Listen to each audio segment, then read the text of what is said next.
अस्सलाम वालेकुम dear students, I am Fakhriyat advocate high court. Dear students, जैसा कि आप जानते हैं कि admin officer Lahore high court का कंप्लीट सिलेबस मैंने अपलोड कर दिया था पेपर 3 का, जो लॉ से रिलेटेड था। ठीक है, उसमें 6 सब्जेक्ट्स थे लॉ के, जो मैंने बड़ी डिटेल के साथ 14 वीडियो लेक्चर्स के अंदर अपलोड किए थे। और अगर आप मेरे यूट्यूब चैनल पर जाएं तो वहां पर आपको एक कंप्लीट प्लेलिस्ट मिल जाएगी admin officer Lahore high court की। तो पेपर तो जो पेपर 3 है लॉ का सिलेबस, तो उसका सारा मैंने अपलोड कर दिया है। अब स्टूडेंट्स डिफरेंट क्वेश्चन पूछ रहे हैं, व्हाट्सएप पर कॉल्स कर रहे हैं कि सर पेपर पैटर्न की समझ नहीं आ रही कि पेपर किस तरह से आ सकता है। ठीक है, तो पेपर पैटर्न मैं आपसे डिस्कस करने जा रहा हूं। इसको पेपर पैटर्न समझ लें या गेस्ट पेपर समझ लें या एक मॉडल पेपर समझ लें, आइडियल पेपर समझ लें, जो भी इसको आप समझ लें। ठीक है जी, देखते हैं हम। जैसा कि आप जानते हैं कि 6 सब्जेक्ट्स हैं लॉ के, तो उनमें से इस तरह के सवाल बनाए जा सकते हैं। Question number 1, discuss the terms and conditions of service as per civil service rules 1974। इस क्वेश्चन में यह पूछा जा रहा है कि जो 1974 का जो है सिविल सर्विस रूल्स हैं, ठीक है, उनमें से जो सर्विस है गवर्नमेंट सर्विस, उसके टर्म्स एंड कंडीशंस क्या है। ठीक है, जब आप इसका कंप्लीट लेक्चर सुनेंगे तो आपको पता चल जाएगा कि वो टर्म्स एंड कंडीशंस क्या थी। Question number 2, discuss the procedure of imposing penalties as per rule 14.13 of civil service rules.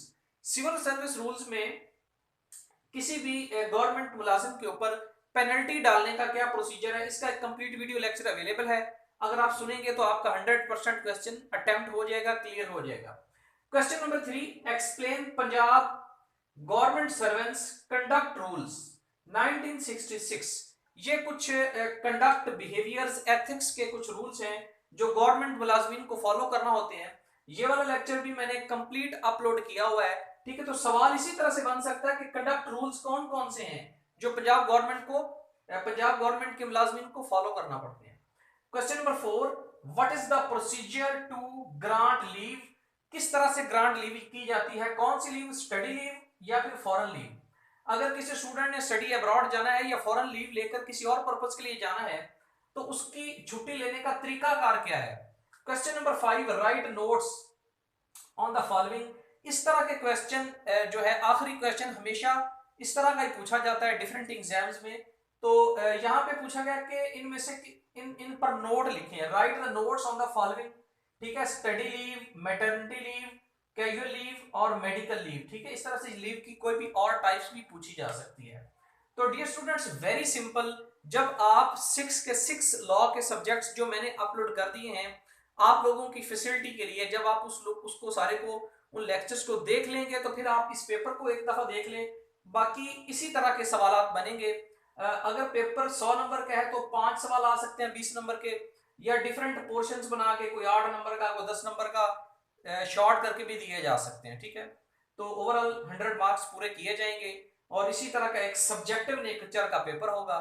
तो जिस तरह के आप बाकी अपने नॉर्मल एग्जाम्स देते रहते हैं, तो मैं उम्मीद करता हूं कि जो आप लोगों ने व्हाट्सएप पर कॉल्स करके मैसेज करके पूछा है डिफरेंट स्टूडेंट्स ने कि सर पेपर पैटर्न किस तरह का होगा, तो मैं उम्मीद करता हूं आपको समझ आ चुका होगा कि इसका पेपर पैटर्न किस तरह का होगा। ठीक है, तो ये कौन सा पेपर है, लॉ पेपर नंबर 3 है लॉ का। कौन सी जॉब के लिए, admin officer Lahore high court. Are you understand. इसके अलावा अगर आप लोगों की कोई क्वेरी हो तो मेरा व्हाट्सएप नंबर अवेलेबल है, आप लोग पूछ सकते हैं। Thank you so much.